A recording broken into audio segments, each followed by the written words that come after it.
Hey everybody, David and Eric here from Team Powerhouse, the PowerCast, live Tuesday nights. Real estate. Very excited, a real estate podcast with some little extras for you tonight. Very excited, got a very special guest. His name is Chris Glenn. He's extremely knowledgeable in the tastings of bourbon and whiskey, and we're going to get into him in about 2 minutes. First, I just want to make sure you guys are all watching us and knowing how to get in touch with us and know all the places you can find us. All right, so YouTube, go to Team Powerhouse Real Estate, type in Team Powerhouse Real Estate, hit subscribe, become another one of our subscribers.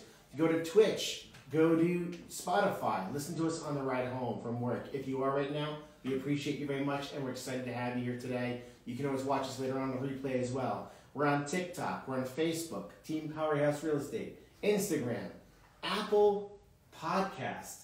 We're everywhere. I don't know. And we're excited to be here for you. Yeah.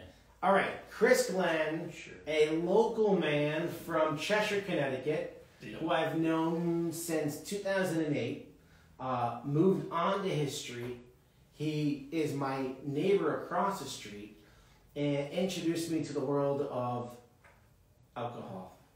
No, about that. Bourbon, Scotch, You whiskey. didn't know anything about alcohol before meeting Chris? I would say to you, not as well as I began to know things together, because he's very well versed in the bourbon, Scotch, whiskey category. And that was a lot of fun getting to know Chris, having fun, watching the UFC fights, playing back in the day. What was the video game she would play all the time? We used to play PlayStation, UFC games, having a lot of fun together. So we got to kind of like learn about different kind of alcohols, but more in I think a enjoying manner without education, as much as we've learned over the last 10 to 12 years. I would say we learned Alcohol and PlayStation? And then your hands, of course, with the machines and everything else. It was very exhausting. Very exhausting, but we always had a good time. So today on the show, we're going to have 5 different Scotch whiskeys for us to talk about. I'm sorry, whiskey bourbons. How about that? Whiskey and bourbons. And we're actually going to talk about the difference between a Scotch whiskey and a bourbon with Chris here today. So Chris, now Eric, how do you know Chris? Chris's son and my son played football. That's right. And I coached both of them unsuccessfully. So, You did a good job. yeah, I did okay. Very cool. So having Chris with us today, we're going to talk But about... we never drank together. You never drank We together? never drank. Well, tonight We've starts... not had a drink together. This is the first time. Wow. We are having for the first time live Eric Vasquez and Chris Glenn enjoying a little bourbon. It's an inaugural moment. In an inaugural moment. So listen, if you have any questions, by the way, about Scotch, whiskey, I'm sorry, I keep saying Scotch. That's right. Whiskey and bourbon. We're going whiskey bourbon today. Whiskey bourbon. All right. So if you have any questions about whiskey and bourbon, please don't hesitate to reach out. Facebook, Instagram, all social media platforms. Chris is a pretty knowledgeable guy, and we're going to get to it in about 30 seconds. So first, let's talk about some questions. How did you get involved in this category? I had a friend who was into Scotch and kind of got into that, and then started exploring the different Scotches that were out there, and then branched out into all the other whiskeys, so bourbon in particular. So. Bourbon has unique flavors to them, and there's so many different kind of bourbons we're learning. There are, yeah. From like we'll get back into that, of course, too. All right. So this is a profession for you? No, just a hobby. Yeah, I like the term hobby. We are. So you don't get paid for it? I do not get paid. Okay. It's all volunteer work. It's volunteer. Let me just tell you again that Chris and I, actually I shouldn't say it again. I mentioned before on the show that I went on the Bourbon Trail, and Chris and I went together on the Bourbon Trail. We had an amazing time. It was great. We'll talk a little more about that as well. Any photos? There are some photos. Okay. I'm not sure. Before and They're all after? fit to be published. Yeah, All fit to be published? Yeah, Every single one. yeah. They were definitely some good experience, a lot of fun. Probably forgot to take pictures by the end of the night, right? Mm-hmm. Maybe once. Yeah, well, yeah. What is the difference between a bourbon and a whiskey? All right, so a bourbon is a whiskey. Whiskey is the general term for any distilled alcohol from grains, basically. Corn, wheat, rye, barley. So bourbon has to, by law, has to be 51% corn, and then the remaining grains can be a mixture of whatever the distiller wants. Traditionally, it's rye and some malted barley, sometimes wheat's in there as well. And we'll talk about that with one of these as well. That's pretty cool stuff. So, a recap. The way it becomes known as a bourbon is it has to be 51%. 51% corn in the ingredients, basically. And it has to be made in America. Pretty cool stuff. If you make But it doesn't have to be made in Kentucky, though, right? No, that's a popular myth. Right. Anywhere in the United States. Although, like 95% of bourbons are made in Kentucky. Is that true? I think the numbers dropped a little bit lately. There's been quite a boom in new distilleries popping up all over. But the vast majority do come from Kentucky. Last week. Eric, what are you doing? Oh, nothing. I gotta call you back. I'm calling it moonshine for now. Until I actually get the ingredients down. That was good. That was good. All right, so let's talk about the first. What's the first one we're gonna try tonight, Chris? I say we're gonna try the Elijah Craig first. Elijah Craig. Now, while we're trying this Elijah Craig, where's Elijah Craig made, by the way? While we're kind of talking about it. In Kentucky. Yeah, very cool. 3 of the 4 bourbons here are from Kentucky. Very nice. Chris will do the honors in pouring them for us. Sip. That's good. Thank you. Because we're going to be trying a few, we're not going to go all out in the beginning with these pours, because in a tasting, it's typically a half ounce roughly pours, and it's all about, well, Chris, walk us through the process. It's not about partying. We're not in college. This is true. Trying to enjoy it, explore the different flavors and aromas that are in each different brand. Good to clear the palate with a little water first before getting to the whiskey, Yep. The bourbon. So, Chris, tell us about this first one when you hear it.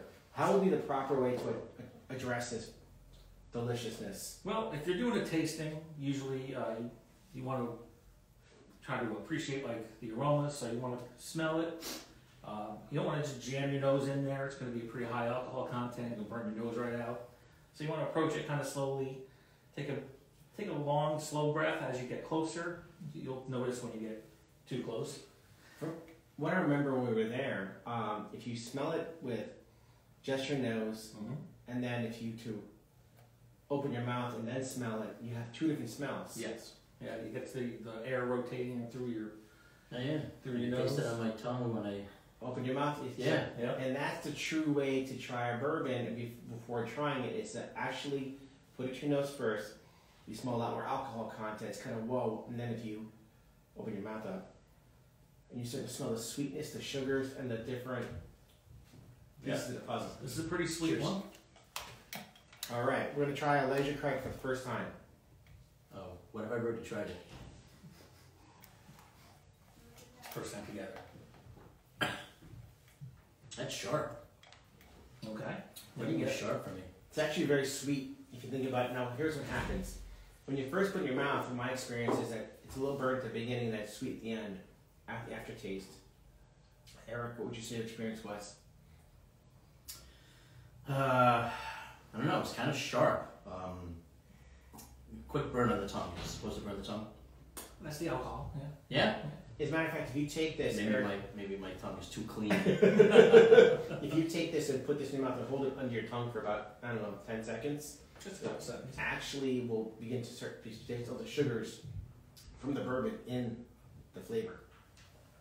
There really are no sugars in there, but you get the sweetness from the different chemical alcohols that are in there. Now, this one here doesn't talk about how much wheat, how much corn, how much barley. All right, everybody, back on Facebook. Thank you so much for joining us again. So sorry for the delay. We had a bit of a problem here with the internet or something. Wi-Fi, yada, yada, yada. We did do Elijah Craig. We did learn about the Elijah Craig being at least 70% of it being... Most of them being 70%. Most of them, about 70% corn. In the mash bill, that's what they call the ingredients that they make the bourbon out of. Excellent. Guys, thank you so much for joining us back. We're here. Sorry for the delay and the problems we're having here. Just want to make sure we're back live on our screens. And I see we are back live. This is good. Thank you for joining us. Please reach out with questions. So the first one we have is Elijah Craig. Yep. Elijah Craig is great. Eric, let's turn to some real estate for a moment. Real estate? Okay. Yeah. Well, you got a sheet that I gave you earlier. In between the bourbon and whiskey, we're going to talk a little real estate too. So, And each topic's going to get funnier as we get deeper into the bourbon. absolutely. But do me a favor, pour me a little bit more Elijah Craig. I just wanted a couple of steps if you don't mind. Bartender? I don't Yeah. know. Oh, since we're on the first one of Elijah Craig, Barkeep. it was very sweet, very light. I enjoyed it perfect. As I'm wearing it, drinking it, tasting it. All right. So in the meantime, cheers to you guys with Elijah Craig, a great Salute. bourbon. Salute. So people are talking about the market. Is the market going to crash, Eric? Do we see that it's possible the market is going to crash? Experts say no. That is correct. And Now, I know that because the sheet that I printed for you is six. we want to reasons why. make sure we have a reason for you to understand why the market is not going to crash. The rates are not going to all of a sudden come down, and the inventory is not going to just pop up on the air and be available for us, unfortunately. The housing market, it's the highest it's ever been. The rates are going up, and there's a shortage in real estate, which means you have to be prepared. But why will the houses not be crashing? Eric, let's go to top number one. Well, you have the sheet. I don't have the sheet. Okay. So the National Association of Realtors says that there is just about 2.4 months supply of homes available right now, which is not good for everybody looking to shop. Recently, I've had a couple of clients finally go into contract. They're so excited about it. I'm going to mention Kim and Greg, an amazing family. Their daughter Carmela. They're so excited because they actually went into contract this weekend. So happy for them. But it's going to take a while for everybody to understand and be patient. I had another client who made an amazing offer, basically a cash offer, and asked $50,000 over asking price, and still lost the bid. So it's going to happen. People are going to go up and down and not get homes. But stay focused, stay positive, and keep the hustle and bustle going. You're going to get a house. So the lack of inventory explains why buyers have little choice but to bid up prices. It also indicates that the supply and demand equation simply won't allow a price crash in the near future. Well, there is some good news, and we'll go over that after the next bourbon. Yes. But it's good news and it's bad news. It's going to be good news for some buyers, and it's going to be bad news for other buyers. And I'll explain the dichotomy of that when we come back. Yeah, I got the word dichotomy in today. Go ahead. Awesome. All right, we're going to go to number What's the two. next bourbon? All right, Next bourbon. we're going to do the Maker's Mark 46. Now, Maker's Mark 46 is their second edition Maker's Mark, right? Yeah, for a long time they really only made one expression, just a regular Maker's Mark. And then some years ago they decided to branch out a little bit, and so this one, after aging the regular Maker's Mark, they put it back into another barrel that has some French oak staves hanging in it. And it gives it a little bit of a different kick, a little different season to it. How long does it stay in that second barrel? I want to say, because they told us at the tour, I think it was only like 3 months. Yeah. It's a pretty short finish. And what's the first barrel process? How long is the first barrel process? To be a straight bourbon, it has to be in the barrel for a minimum of 2 years, I believe. 2 years. Anything less than 4 years, they must put the age on the bottle. So do bourbons have, you know how like folks talk about, I have a 80-year-old bottle of scotch. Mm-hmm. Does bourbon have that same attribute Great where question. it gets better with age or anything like that? It depends. Some people like older whiskeys, some people like younger whiskeys. So what you're saying is it does change the flavor. It will change over time. Yeah, some people. As long as it's closed. It's got to have a good seal Are to we it. talking in the bottle or in the barrel? I don't know. Where's the aging Because process? once any whiskey comes out of the barrel and into a glass bottle, it no longer ages. So if it has a 10-year age statement on it and it's been sitting in your grandmother's closet for 50 years, it's still only a 10-year bourbon. And it tastes exactly as it did. Interesting. Isn't that amazing? It's pretty amazing stuff. I thought it was just the bottle, like a wine. Right. You know, a wine is Right. bottle A wine 19 will age on the bottle. 1918, and that's it. Whiskey stops aging from the moment it's taken out of the barrel. Gotcha. So another quick thing about Maker's Mark is I mentioned earlier how a lot of bourbons use rye as a secondary flavoring grain. Maker's Mark uses wheat. So it's going to give a little bit of a different feel. Most people consider it like a softer, not as A little sweeter. a little sweet, different kind of sweet. I tend to like the ones a little bit more stronger than wheat too. That's got that little flavor. Now, Eric, when you're drinking this one here again, do the whole smell thing we did before. I'm cleaning my palate. Definitely with clean the palate. vodka. Yeah. Quick note on the colors. Yes. Generally speaking, Oh yeah, that's very sweet. All of the color is going to come from the barrel that it ages in. So if you have a very light whiskey, it may be younger, not necessarily. Darker whiskeys, more than likely, are going to be older. But again, there's things that can be done. They cannot add any colors to bourbon. So there's any additional ingredients put in to make it sweeter or to make it darker. If you do that, you cannot call it bourbon. Alright, so which of the whiskeys here is the oldest one? Is that a question you're asking, or is that a question? That's me. Okay. The only one I believe that has an age statement is going to be this one, which is 5 years. The others are just going to be somewhere over 4 years. Great So question. that's a standard period of time? Yeah. About 4 years? About 4 years. Most bourbons don't barrel or bottle, younger than 4. There are some, but Now, most again, if 4 any of to you 7 out there are years. watching who enjoy a bourbon, a whiskey, have questions, or even want to make a statement or suggestion to us here on the show, please don't hesitate to do so. Jonathan's watching to see if you guys are asking questions. He would love to have a sip right now so bad I can see him, but he can't do it tonight. We're going to make it up to him next time. All right, so.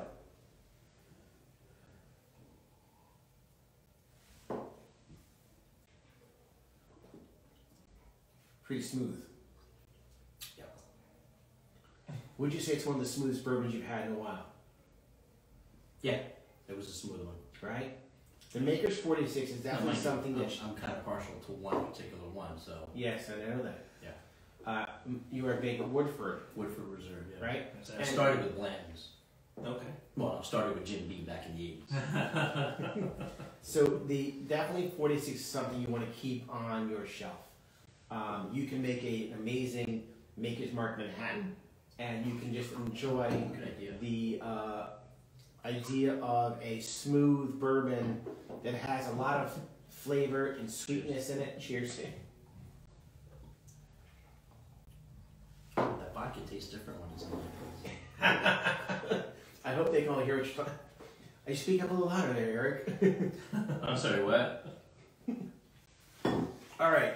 So back to real estate? Back to real estate for a second. The supply and demand issues that we're having right now is number 2, which you said, right, Eric? Is that my builders? They can't build fast enough. Correct.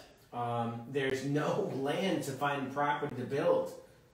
So therefore, we have another reason why the supply and demand chain is what it is going on. As a matter of fact, I was talking recently to a real estate agent who I'm doing a deal with. Her name's Leah, great agent to work with, and she does a lot of new construction. And she mentioned that new construction is all sold out. They're trying to find land. They're trying to find farmers who want to sell land right now everywhere who's willing to sell land so they can build. As soon as they have a property to build lots, they sell them out within a week before even getting the information out there. It's unbelievable. And with that being said, the cost of materials just skyrocketed. The cost now, the building of new construction has gone up 25-30% at least. Good footnote for you folks that are looking at houses and you see them on Realtor.com or HomeSnap or whatever, and if you see a new build and you see a price increase on it, that's the builder adjusting based on the increase of the cost of building that particular house. Absolutely. Now, I remember when I talked to Dave a couple years back about a new build, one of the things that he shared with me was that they almost never come in at budget. Correct. It's always just a little bit higher. 10 to 20%, depending on kind of fixtures and all the materials Right. that they got, whatever. So if you're wondering, why did they raise the price? It's not because of demand or anything like that. They project what the house is going to cost to build, and then when it comes time to the building period, they say, okay, well, the materials are 5% higher, so we got to raise the price. That's right. As a matter of fact, I had a client that was looking to do construction last year. The builder literally said to my buyers, if you were here 2 years ago, this would have been $450, it's now $650 starting point. That's insane. He was honest with me. He said, listen, I can't get the materials, and the cost of the materials is costing so much more. That's what it costs to build this house here.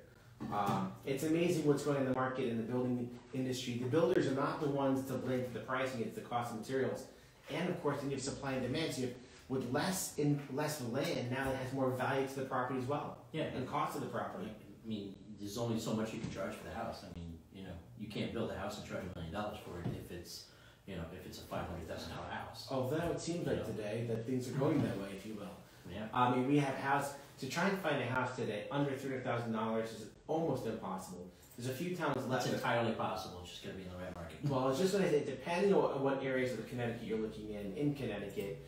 As a matter of fact, if you go town to town, we talked about this in one of the shows before that you have a house that was listed $250 before is now in the ballpark of $325 easily, and that's been the big problem. But there are some towns that have property still available in a fair reasonable price range. I think like East Haven, Meriden, Manchester. I know that for sure there's some towns over there You're that staying close by. Yeah. Right. I mean, there's also, you know, Granby, South Windsor, all those Coventry, Talon County, Coventry. Tom, You're going far. Columbia. Columbia. I was right. I was in Columbia. You went to Columbia the other day. So, Columbia, Connecticut. Have you been to Columbia, Connecticut? I mean, you have all these towns that are farther away or closer to you, depending where you're going to need to be, whether you're closer to Hartford, closer to New Haven.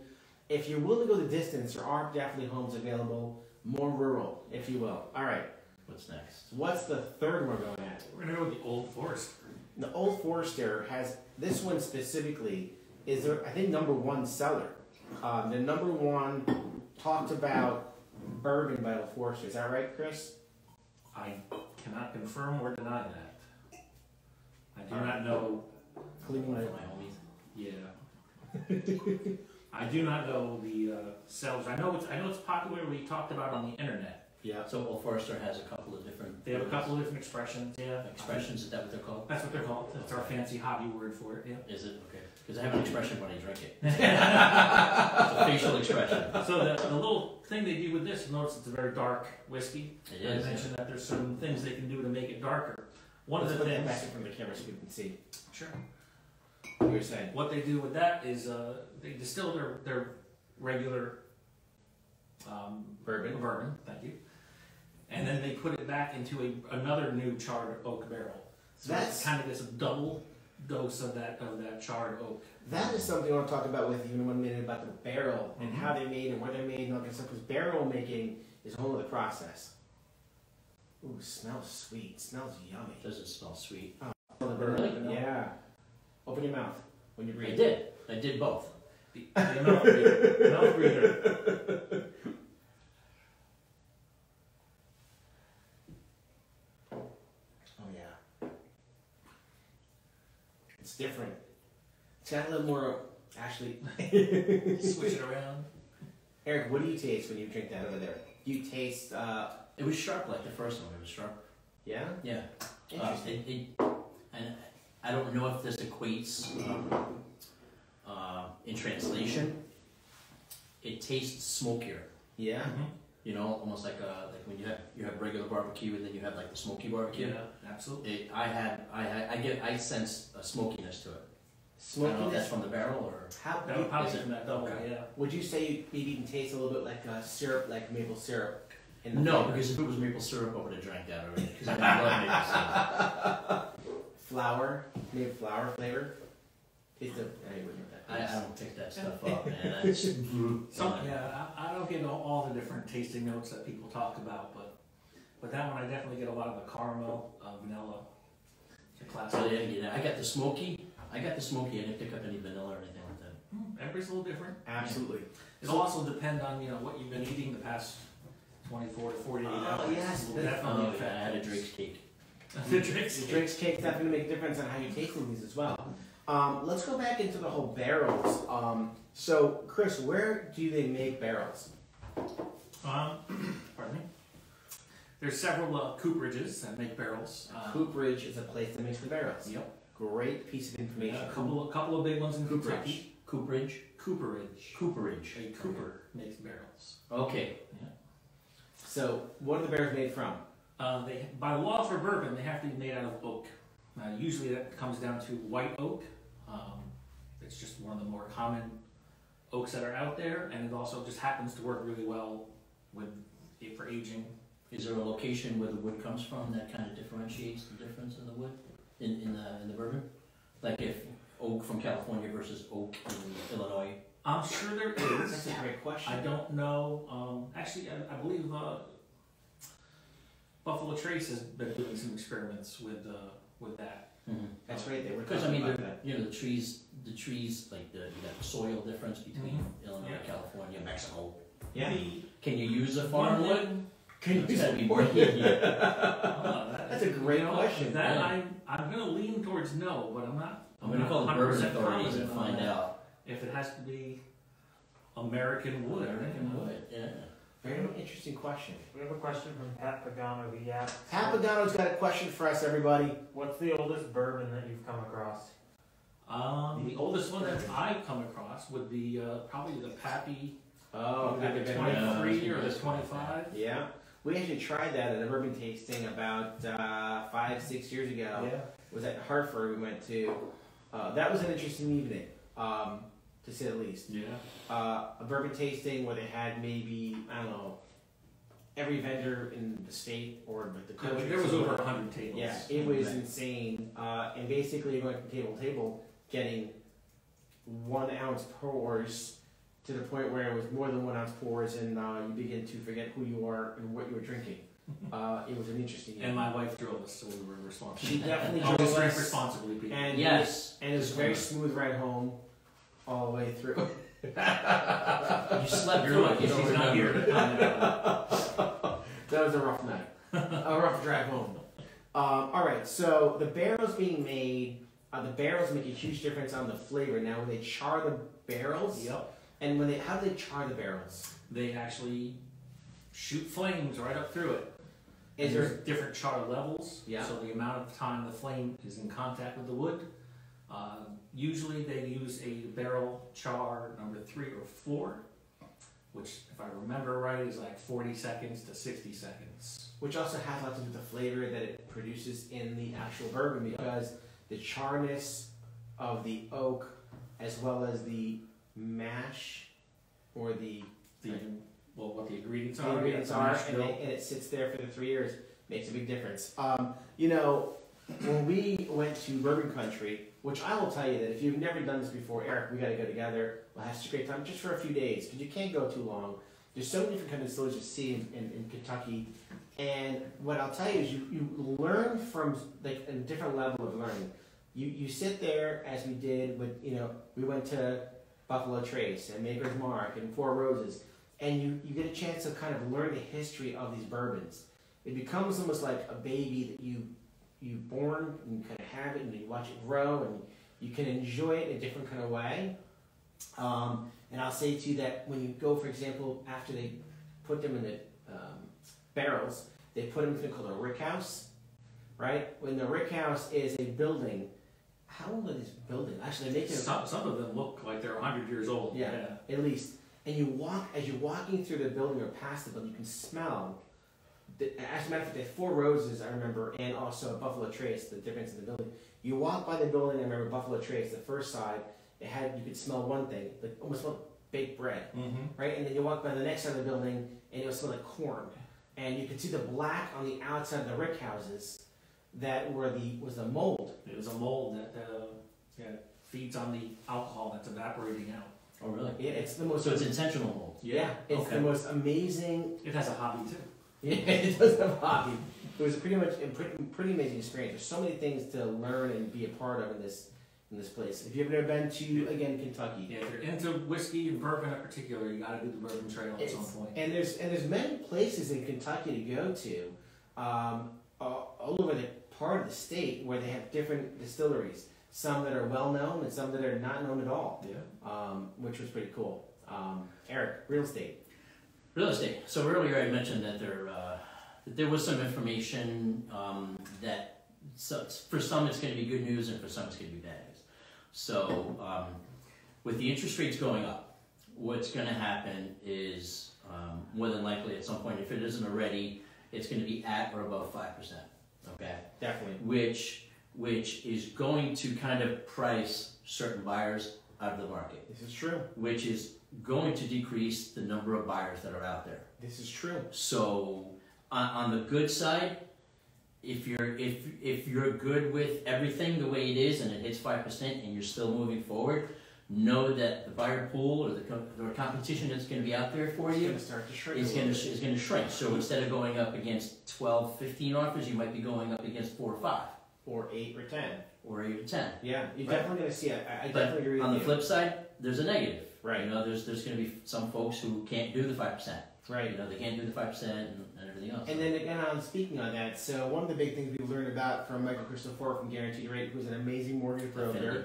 but Guaranteed Rate Affinity, he's amazing. And one of the things that they have available, if somebody's putting out 20%, they have this gap that they can actually allow 1% of the deposit of 20% to help allow you to basically go with a, what's it called? You're basically waiving the appraisal, and you're able to buy that house in a way that nobody else can buy in your competition, which gives you a lot of strategies. So things to learn about: 20% down buyers, you have a huge edge in this market that other people don't have. You become almost like a cash buyer. So definitely something we should talk about if you have any questions about how do I really make myself stand out against other buyers in the competition, right? Yep. Good point. All right, what is going to be the next one we're going to drink, Chris? For number 3. So those first Well, three it's were probably going to be a bourbon, no? Okay, we're It going is. off bourbon. Yeah, We're we staying on changed bourbon. the first Okay. 3 bourbons were all from number 4. Kentucky. Yes. Okay. This one is actually local. It's Connecticut. Litchfield Distillery up in Litchfield. If you haven't been there, I recommend them. They make a nice little tour as well. I have not been to Litchfield Distillery. We'll have to go. I think we definitely should go. 100%. I'd like to check it out. And the fact that it's a Connecticut bourbon, Sorry. in addition to that, makes it a little bit. You did that on purpose. It slipped, I promise. He's not slurring his speech yet, so he's fine. What are we shorted over here? Everybody gets a little something like that. boy. I'm just curious what's going on over here. That's good. Yeah. Half of it's on the table, Chris. You know.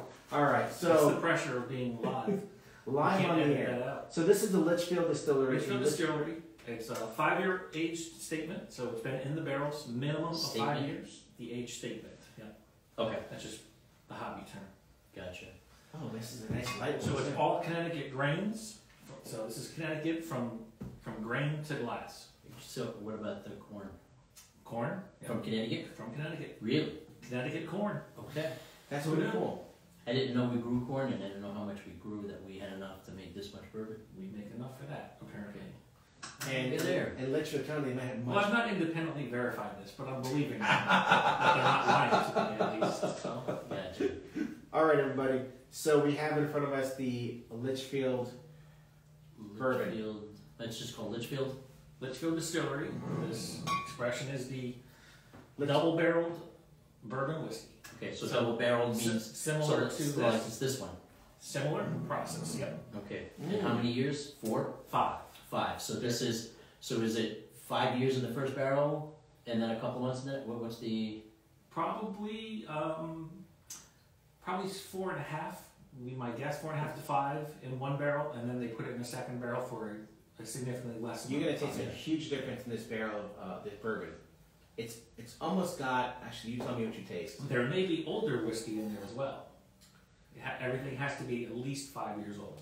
Wow, that was a major difference in the way this tastes over here to me. I get a lot of corn on this one, Oh yeah. Definitely having the corn. and they don't give me a breakdown of what percentage it is, but it's probably pretty high. You try it yet? No. Why you did? Yes. Okay. You know, that's what taking is one shot necessarily. You could take a sip at it first. That thing, I think when you're drinking it so fast, it's getting that I'm much not an more. aficionado. I don't know these. So when you drink it so much so fast, you get a lot of burn right now, or is it less burning now? No, let's burning now. Okay, good. So what did you? My tongue is numb at this point with the alcohol that's absorbed. So They're very small pours. They're very small pores. So Yeah. what did you notice a difference on this one here? smoother. There was that Cornish kind of flavor. Yeah. It's a lot. Almost a popcorn. Yeah. More Yeah. flavor butter. That one. Yeah, the butter flavor, very Yeah, good. now I get the munchies. Great. Now I want Orville Redenbacher's movie theater butter Oh popcorn. my god, that was awesome. I really should try this with some vodka because it's really good. It's not really vodka, guys. I'm just kidding. It's gin. All right. So the foreclosures in real estate are just not there. People are looking for the foreclosure market. And here's what's happening, guys. The market right now with any bank first of all, there's no foreclosures at all in what they're doing. Don't forget to finish on that, but don't forget, because you brought up a really good point about the probate courts being backed up. Yes. And the number of probate houses that are out there right now. So right now you've got no foreclosure properties out there. Rarely will you see one, because the banks, what they're doing right now is they're taking the inventory of properties that they've had, and they're actually taking them and fixing themselves up and actually selling them for a very good price. If you see a property that is completely hammered out and it does just disrepair, maybe that's a foreclosure property, and with that, most people can't get a mortgage on this kind of property, so it would only be a cash buyer. But it's far few between. But with that being said, I was talking to Eric earlier today that you've seen more homes that are probate sales more than ever before, because the last 2 years the courts were closed because of the whole COVID situation going on. And now you have properties that are being sold that are probate properties, which means that there's no disclosures on those properties, which means that there's no information as to what has been going on or the history of those homes. Yeah, so the sellers passed away, and either the whoever's in charge of the estate doesn't have the information. They can't legally fill out the information saying how old the roof is, how old the equipment is, because they don't know. That's right. They weren't residents of that house, so they can't say what it is. Which is why it's so important for a realtor to be very educated in looking at a house and identifying problems as much as you can. The more homes a realtor has experience in selling, and over the years, it's going to make them more educated for you as a buyer. Because in today's market, most buyers are waiving inspections. But before waiving inspection, how comfortable are you with doing that? And that has a lot to do with the realtor you're working with that might help you, educate you in the house, looking at a roof, looking at a window, looking at mechanicals. Because Eric and I sell so many homes a year, we're able to go through so many inspections in the past years to help you become more educated. Yeah, the folks that I've worked with that we've either waived inspection or did inspection for information purposes only, it's only because we knew everything there was to know about the house prior to the inspection. Right. So we kind of knew what was going to come up in the inspection. That's the only way that I would feel comfortable suggesting that for my client. Absolutely. And if it has a septic or a well, you definitely should do a septic or a well inspection for sure. Again, you can do an inspection on a house for informational purposes only. Depending on the age of the house. Depending on the age of the house. I mean, if it's a 15-year-old build and a septic, I don't know. Yeah. 15 years? I mean, I would agree with you, except from what we've learned, it's still possible that there could be challenges there.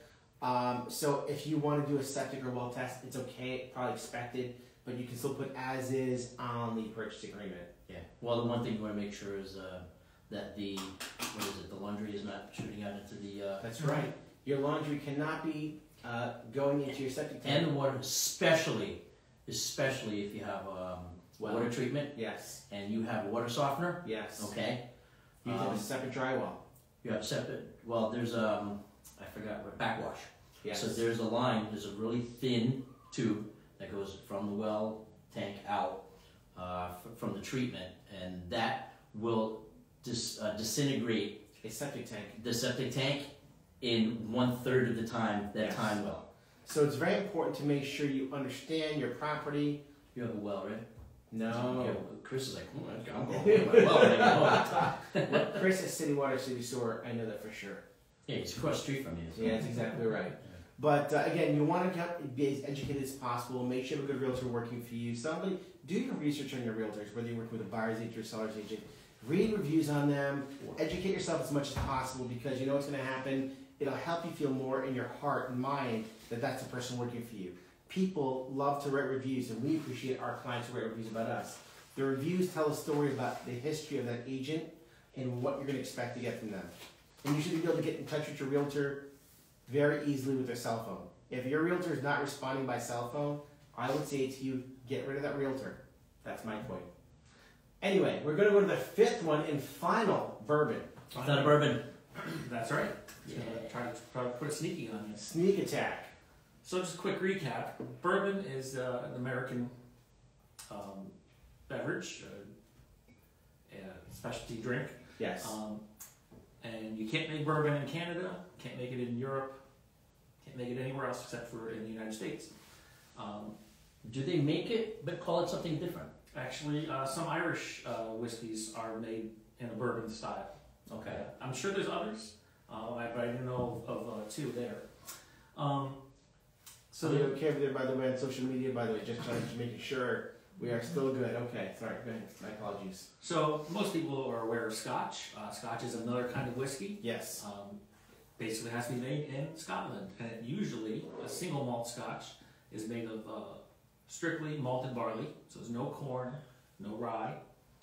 The single part of the single malt just refers to the fact that it comes from one distillery. So now there's a growing category called American single malt. American single malt whiskey. So the single again refers to one distillery. It's not taken from two distilleries and blended together. Like a Johnny Walker. Yes, that's a Scottish blended whiskey. Yeah. And again, it's made from 100% malted barley. So there's no corn, no rye, no wheat in this. But it is like I said, a growing category, and it's really rapidly become one of my favorites. This is from Virginia, Virginia Distillery Company. They call their flagship brand the Courage and Conviction. And one thing I can tell you is that with Chris, before we got here tonight, had to go through leaps and bounds to find this. It's not something that everybody carries, which made it actually pretty cool. By the way, I just want to put a shout out. Does that mean he's not leaving it with us? Probably not leaving it. But I want to give a shout out to our friends at Premier Wine and Spirit in Cheshire. Premier Wine and Spirit. Ron and Donna, who are amazing people. They are the love and care of their business. You want to support them. They're extremely knowledgeable. They're extremely caring. They love you. They will take care of you. They'll get you what you want. They'll go up and down, left and right for you. Definitely check out Premier Wine and Spirit in Cheshire. Just want to give a big shout out to them. They're such nice people. And Ron is extremely knowledgeable in the bourbon category. All right. Hope you guys are listening. My friends. So let's have you guys try these. Cheers. I don't believe you Smell going it. to Smell next one over here. I have to smell it first, don't I? Yeah. Yeah, you do. Ooh, nice. It's a pungent smell. I smell butter. I smell like a butter smell. I like the expression that Eric made. What are you saying? He said he called it pungent. Pungent, really? Yeah, it smelled like my septic system. You think so?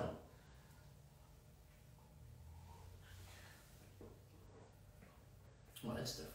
Yeah, so it's Very, very different. very different from a bourbon. More like a scotch. To me. Or more like a whiskey, I guess, more than a bourbon, though.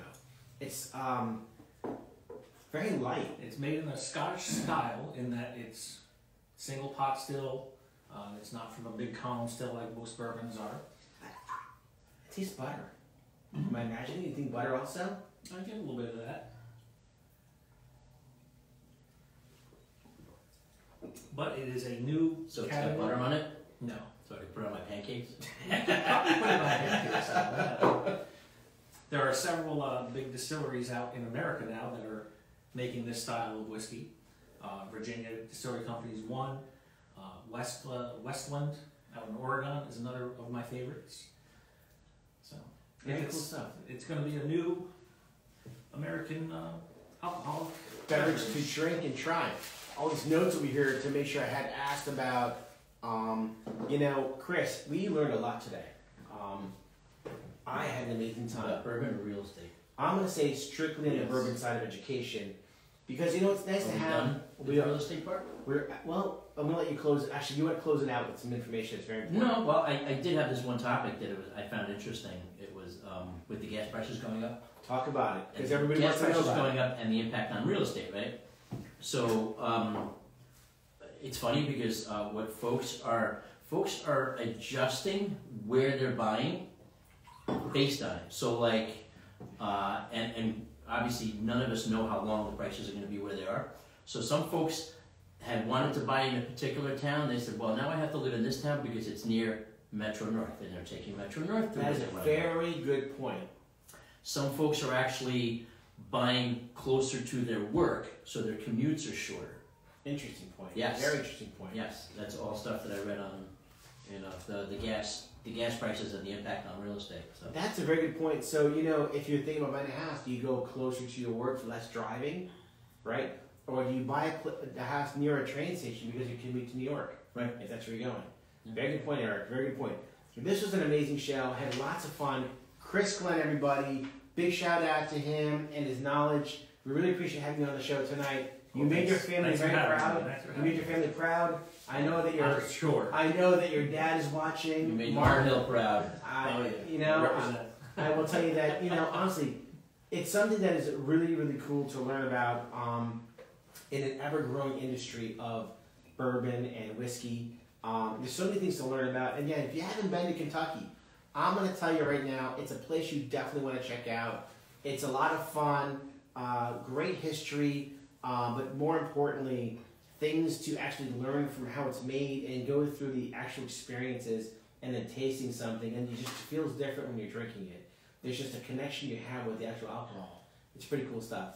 I want to thank you all for being on the show, watching us. We have our last part of the show over here is who it's going to be. Go ahead.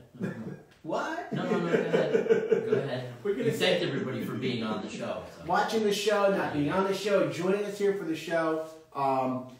We have our tumbler giveaway. Who is going to be the lucky winner today of the tumbler? And one more thing I want to share with you. We have a gift card, or we have a giveaway for a lucky winner. Let me just mention the giveaway winner now for the actual car wash. The detailing. We had on the show Anthony from A&T. Yeah. Yep. His from his beautiful car wash place in North Haven over here. And the lucky winner is Nick Emmerling. Nick Emmerling, you won the gift card to get your car detailed at an amazing place in North Haven. Congratulations to you. And let's see who the lucky winner of the tumbler for this week is going to be. Jonathan on the spinner wheel. And the winner is... Papagano! Finally! Hold on, he won already. I think he won already. Did he win already? Yeah, I think Papagano won already. He must have been one of the people who subscribed on 2 places. He's a multiple subscriber. Pat, you can't win twice in a row. Okay, next person. Bum. He's going to be pissed. Just snatched away like that. Noel Kaz wins the tumbler this week. Congratulations, Noel. We're going to have that mailed out to you. Thank you so much for being an amazing member and watching our shows every week. She's a great person. She used to be in Connecticut. She moved away. She's enjoying the sunny Florida and enjoying life down there as well. So thank you, Noel, for watching the show. Everybody, thank you so much for joining us here today. Thank you for joining us every week. Please remember you can watch the replay every week on Spotify. You can watch through Instagram, Facebook. Jonathan does a great job every Saturday. If you haven't seen tonight's show, you can watch the redo of this show. He edits it, makes it prettier, music and everything else. Redo? The redo. Technical term for it. The edited, what? There's no, we don't need to brush you out. You look good. You look fine. You're more pretty. You look fine. Thank you guys so much for watching us here today and joining us on this amazing program with Chris Glenn, Bourbons, Whiskeys, and Real Estate. And Eric. And Eric Vasquez, the elite and the most amazing guy I could ever work with. All right. He's not kidding. Have a good night, everybody. Good night. We'll see you soon. All right. We are still live on Instagram. Mm-hmm. All Bye, right. Instagram. Thank you, Instagram.